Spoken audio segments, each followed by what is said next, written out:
नमस्ते मित्रों, मैं आपका स्वागत करता हूँ आपके अपने चैनल दिल की स्टोरीज में, जहाँ हम मनोविज्ञान, आत्म खोज और कहानियों के माध्यम से अंदर की दुनिया को समझते हैं।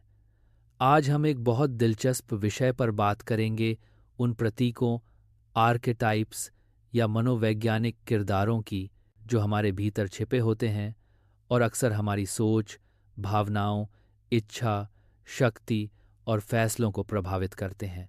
क्या आपने कभी ऐसा सोचा है, मैं अपनी माँ जैसा नहीं हूँ, या मैं हीरो नहीं बन पाऊंगा, या कभी यह महसूस किया है कि आपको कुछ प्रेरणा चाहिए लेकिन आप नहीं जानते क्यों? हो सकता है कि आपके भीतर शायद कोई आर्केटाइप काम कर रहा हो। आज हम एक कहानी सुनाएंगे और फिर समझेंगे कि ये आर्केटाइप्स क्या हैं और आपकी अपनी जिंदगी में उनका क्या महत्व हो सकता है। तो एक कहानी से इसे समझते हैं। अरुण एक साधारण युवक था। बचपन में वह हर किसी से काफी अलग महसूस करता था। उसके विचार, उसकी इच्छाएं और वह तरीका जिससे वह दुनिया को देखता था, कुछ साधारण लोगों से मेल नहीं खाता था। वह अक्सर कहता था, मैं अपनी माँ जैसा नहीं हूँ, यानी नर्म, समझदार, हर रिश्ते में ममत्व दिखाने वाला नहीं। उसकी माँ बहुत दयालु, आस-पास की मदद करती, दूसरों का ख्याल रखने वाली थी। लेकिन अरुण में वह गुण नहीं था। वह अकेले रहना चाहता, बातें नहीं करना चाहता, अपनी दुनिया में खोया रहना चाहता। फिर उसने सोचा, मैं हीरो नहीं बन पाऊंगा।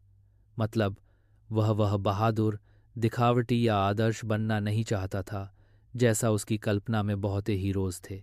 पर एक दिन उसकी जिंदगी बदलने वाली घटना हुई। अरुण एक किताब पढ़ रहा था, पुरानी, डस्टी किताब, जिसमें मिथ्स, कहानियां और प्रतीकात्मक बातें लिखी थीं। उसने देखा उन पन्नों में हीरो, माँ, छाया, बुद्धिमान वृद्ध जैसे किरदार, जिन्हें उसने पहले भी फिल्मों, पुरानी कथाओं या सपनों में देखा था। वो महसूस करने लगा, शायद ये किरदार केवल कहानियों तक सीमित नहीं है, ये मेरे अंदर भी हैं, मेरी आत्मा की किसी गहराई में। धीरे धीरे उसने अपने अंदर उन विभिन्न हिस्सों को पहचानने की कोशिश की। माँ जैसा ममत्व नहीं, लेकिन एक प्रोटेक्टर, केयरिंग सोल हो सकता है। हीरो नहीं तो क्या, मैं अपनी कमजोरियों का सामना कर सकता हूँ, अपनी चुनौतियों से लड़ सकता हूँ। छाया, वो हिस्से जो मैं स्वीकार नहीं करता था, वो डर, असुरक्षा, उन आदतों को स्वीकृति देना। बुद्धिमान वृद्ध, वो आंतरिक आवाज, वो सहज बुद्धि, वो अनुभव जो मैंने अपने जीवन में जमा किया है। अरुण ने महसूस किया कि ये किरदार सिर्फ किताबों या कहानियों के पात्र नहीं हैं, ये उसके हिस्से हैं, और उन्हें जानना, समझना, स्वीकार करना असली स्व खोज की शुरुआत है। यही है हमारी कहानी, अरुण की यात्रा, जिसने खुद के भीतर छिपे आर्केटाइप्स को जागृत किया। आर्केटाइप्स क्या हैं? अब आइए समझें कि युंग ने आर्केटाइप, प्रतीक, पूर्व आकृति को क्या कहा है। युंग के अनुसार हमारा मन सिर्फ हमारी व्यक्तिगत यादों, अनुभवों से नहीं बना है।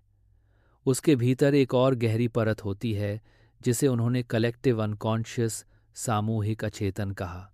इस सामूहिक अचेतन में कुछ सार्वभौमिक, यूनिवर्सल पैटर्न, प्रतीक, पूर्व आकृतियां, प्रिमोर्डियल इमेजेस होती हैं, जो हर मनुष्य में जन्मजात होती हैं। इन्हें युंग ने आर्केटाइप्स कहा। ये आर्केटाइप्स किसी भाषा, संस्कृति या व्यक्तिगत इतिहास से नहीं आते, बल्कि इंसानी स्वभाव के बहुत बहुत पुराने संग्रह से। इसीलिए इनकी छाप हमें मिथ्स, कहानियों, धार्मिक प्रतीकों, सपनों और सांस्कृतिक कथाओं में हर जगह मिलती है। कुछ प्रमुख आर्केटाइप्स जो युंग ने पहचाने हैं। आर्केटाइप, प्रतीक, प्रतिनिधित्व, अर्थ, माँ, पोषक, सुरक्षा, आत्मीयता, देखभाल, जीवन देने वाली, नर्चर करने वाली शक्ति। हीरो, साहस, संघर्ष, चुनौती, स्वीकार्य, अपने आप को साबित करने, बदलने की इच्छा। छाया, शैडो, हमारे दबे हुए, अस्वीकार किए हुए हिस्से, डर, असुरक्षा, नापसंद, भावनाएं, वो जो हम समाज या खुद से छिपाते हैं। बुद्धिमान वृद्ध, गुरु, वाइज ओल्ड मैन, मेंटर हमारे भीतर की समझ, अनुभव, ज्ञान जो हमें मार्ग दिखाती है, हमारी आंतरिक आवाज़। युंग कहते हैं कि ये आर्केटाइप्स स्थिर व्यक्तित्व नहीं हैं, बल्कि संवेदनशील, सहज, मानसिक संरचनाएं, साइकिक स्ट्रक्चर्स हैं जो हमारे विचारों, सपनों, भावनाओं और व्यवहार को गहराई से प्रभावित करती हैं। इसका मतलब यह हुआ कि हम सिर्फ नाम या भूमिका नहीं हैं, बल्कि हमारी आत्मा, हमारी मन स्थिति, हमारे अनकॉन्शियस में ये पैटर्न्स पहले से मौजूद हैं और हम उन्हें महसूस न भी करें, फिर भी वे काम करते हैं। अब हमारी कहानी में लौटते हैं। अरुण के अनुभव को युंग की व्याख्या के संदर्भ में देखते हैं। जब अरुण ने कहा, मैं अपनी माँ जैसा नहीं हूँ, वह एक बाहरी तुलना थी, लेकिन उस शब्द के पीछे छुपा था। उसने अपनी माँ आर्केटाइप से खुद की तुलना की और महसूस किया कि वह उस नर्चरिंग प्रतीक से भिन्न है। जब उसने महसूस किया मैं हीरो नहीं बन पाऊंगा, शायद उसके भीतर हीरो आर्केटाइप डॉर्मेंट था, लेकिन सोसाइटल प्रेशर या सेल्फ डाउट ने उसे दबा दिया था। किताब पढ़ने पर जब वह उन कहानियों, प्रतीकों, आर्केटाइप्स के बारे में जाना, उसकी आत्मा के उन हिस्सों ने जागना शुरू किया। उसकी अनदेखी यादें, सप्रेस्ड डिज़ायर्स, अनकॉन्शियस फियर्स सब सरफेस की ओर आने लगे। जब उसने स्वीकार किया कि उसकी छाया, शैडो भी है, उसकी कमज़ोरियाँ, डर, अस्वीकृत स्वभाव, तब उसने अनुभव किया कि असली आत्म स्वीकृति तभी होगी जब वह अपनी छाया को भी समझेगा और बाकी आर्केटाइप्स को अपनी जिंदगी में समेटेगा। यानी आर्केटाइप्स सिर्फ एक्सटर्नल स्टोरीज नहीं, बल्कि आपकी भीतरी दुनिया के हिस्से हैं। जैसा कि युंग ने कहा, आर्केटाइप्स हमें पूर्व निर्धारित साइकिक ऑर्गन्स की तरह मिले हैं, जिनके बिना हमारी आत्मा अधूरी होती है। और अरुण की कहानी बताती है कि जब हम अपनी आंतरिक दुनिया से जूझते हैं, अपने आर्केटाइप्स को पहचानते हैं, उन्हें समझते हैं, तो हमारी आत्म जागरूकता, समझ और जीवन की दिशा बदल सकती है। आपके भीतर कौन कौन से किरदार हैं? अगर आप इस वीडियो को देख रहे हैं तो सोचिए, क्या आपने कभी महसूस किया है कि आप किसी रोल की भूमिका निभा रहे हैं सिर्फ इसलिए कि समाज, परिवार या आप खुद चाहते हैं? क्या आपने कभी अपनी कुछ भावनाओं, डर या विचारों को दबाया है क्योंकि उन्हें स्वीकार करना मुश्किल था? क्या आपके मन में कभी वह इच्छा हुई है कि आप किसी की मदद करें, जैसे हीरो? क्या आपको कभी कोई आंतरिक आवाज़ मिली है जो कह रही थी, तू वह कर सकता है, सोच इस तरह से, रास्ता बदल ले? क्या आप कभी ऐसा महसूस करते हैं कि आप नर्चरिंग प्रकृति हैं, चाहे किसी को ना दिखाएं, लेकिन दूसरों की भलाई चाहते हों? अगर हाँ, तो जान लीजिए, ये संकेत हो सकते हैं कि आपके भीतर ये आर्केटाइप्स काम कर रहे हैं। कुछ सुझाव अगर आप खुद को जानना चाहें। 1. अपने सपनों और भावनाओं पर ध्यान दें। कभी कभी आर्केटाइप्स सपनों, कल्पनाओं, इमेजिनेशन में प्रकट होती हैं। 2. अपने डर, असमंजस, अस्वीकृत पक्षों को जानें। छाया को पहचानना महत्वपूर्ण है। 3. कहानियाँ, मिथक, पुरानी कहानियाँ सुनिए।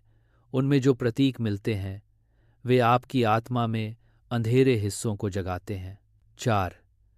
खुद से सवाल पूछिए, मैं कौन हूँ? मैं किस रोल में हूँ? क्या यह मेरी असली पहचान है? 5. स्वीकार करें कि आप अकेले नहीं हैं। ये आर्केटाइप्स हर मानव के भीतर होते हैं और इन्हें समझना एक सामान्य प्रक्रिया है, न कि कोई विशेष। तो क्यों ये समझ ज़रूरी है? ये प्रतीक हमारी विचारों, भावनाओं, इच्छाओं, निर्णयों को आकार देते हैं, चाहे हम जाने या न जाने। यदि हम इन्हें न पहचानें तो हमारी जिंदगी सिर्फ बाहरी दबाव, सामाजिक अपेक्षाओं और दूसरों की राय से संचालित होगी। लेकिन जब आप अपने भीतर के आर्केटाइप्स को जानते हैं तो आप स्वरूप, ट्रू सेल्फ को समझने लगते हैं, अपनी असली शक्तियों और कमजोरियों को पहचानते हैं। यह समझ आपको अपनी रचनात्मकता, आत्म स्वीकृति और मानसिक संतुलन देती है। आप उन हिस्सों को अपनाते हैं जिन्हें आपने कभी नकारा था। इससे आपकी ज़िंदगी के फैसले, नौकरी, रिश्ते, लक्ष्य आपकी असली आत्मा के अनुरूप हो सकते हैं, न कि सिर्फ बाहरी दबावों या अपेक्षाओं के अनुसार। तो दोस्तों, आज हमने जाना कि हमारे अंदर कितने सारे किरदार छुपे हुए हैं। माँ, हीरो, छाया, बुद्धिमान, वृद्ध, और ये सिर्फ कहानी, किताबों के पात्र नहीं, बल्कि हमारी आत्मा, हमारी सोच, हमारे अनकॉन्शियस का हिस्सा हैं। अगर आप अपनी ज़िंदगी में सचमुच खुद को जानना चाहते हैं, तो इन आर्केटाइप्स को पहचानिए, समझिए, स्वीकारिए। यही है असली आत्म खोज, असली आत्म स्वीकृति। अगर आपको ये वीडियो पसंद आया हो, लाइक करें, शेयर करें, चैनल सब्सक्राइब करें। नीचे कमेंट में बताइए आपके अंदर कौन कौन से किरदार जागते या गुमनाम हैं। आपकी कहानी सुनना चाहेंगे। अगर आप चाहें तो मैं अगली वीडियो में लाऊंगा कुछ एक्सरसाइजेस, तरीके जिनसे आप अपने अंदर के आर्केटाइप्स जान सकें, समझ सकें और उन्हें अपने लिए उपयोगी बना सकें। धन्यवाद। फिर मिलेंगे, तब तक खुद को जानिए, समझिए और स्वीकारिए।